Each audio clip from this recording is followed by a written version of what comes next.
वैशाख मास की पूर्णिमा तिथि विशेष मानी जाती है। इस दिन गंगा या फिर अन्य पवित्र नदी में स्नान करने के साथ साथ दान करना पुण्यकारी माना जाता है। इसके अलावा इस दिन श्री हरि विष्णु और माँ लक्ष्मी के साथ चंद्रदेव के पूजा करने से विशेष फलों की प्राप्ति होने के साथ सुख समृद्धि की प्राप्ति हो सकती है। इसके साथ ही कुंडली से चंद्र दोष हटने से लेकर मानसिक तनाव कम हो सकता है। वैशाख पूर्णिमा को बुद्ध पूर्णिमा भी कहा जाता है क्योंकि इस दिन गौतम बुद्ध का जन्म होने के साथ उन्हें ज्ञान की प्राप्ति हुई थी।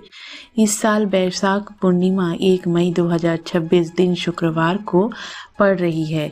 ऐसे में इस दिन विष्णु लक्ष्मी जी की पूजा करने के साथ इस व्रत का पाठ अवश्य।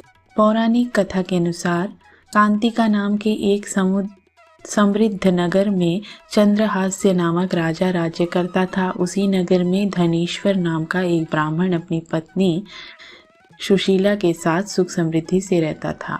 घर में धन दौलत की कोई कमी नहीं थी, लेकिन संतान न होने के कारण दोनों के जीवन में गहरा दुख था।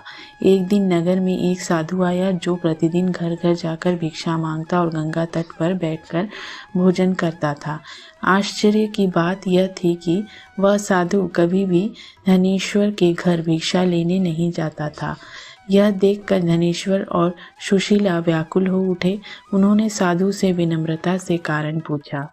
साधु ने उत्तर दिया कि तुम निसंतान हो, ऐसे घर का अन्न लेना शास्त्रों में उचित नहीं माना जाता, इसलिए मैं तुम्हारे यहाँ भिक्षा नहीं लेता। यह सुनकर धनेश्वर का हृदय टूट गया। उसने साधु से प्रार्थना की, हे महाराज, कोई ऐसा उपाय बताइए जिससे हमें संतान सुख प्राप्त हो सके। साधु ने उन्हें 16 दिनों तक माँ चंडी की उपासना करने का उपाय बताया। दोनों पति पत्नी ने श्रद्धा और नियम पूर्वक व्रत और पूजा आरंभ कर दी। उनकी भक्ति से प्रसन्न होकर स्वयं माँ काली प्रकट हुई और सुशीला को पुत्र प्राप्ति का वरदान दिया।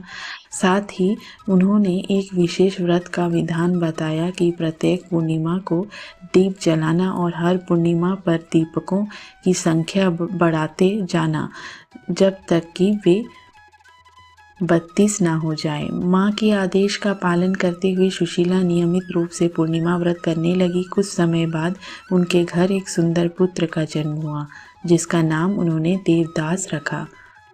समय बीतने पर देवदास बड़ा हुआ और उसे शिक्षा के लिए काशी भेजा गया। वहाँ उसके जीवन में एक विचित्र घटना घटी। अनजाने में उसका विवाह कर दिया गया। जब देवदास ने बताया कि उसकी आयु अल्प है, तब भी विवाह रोका नहीं गया।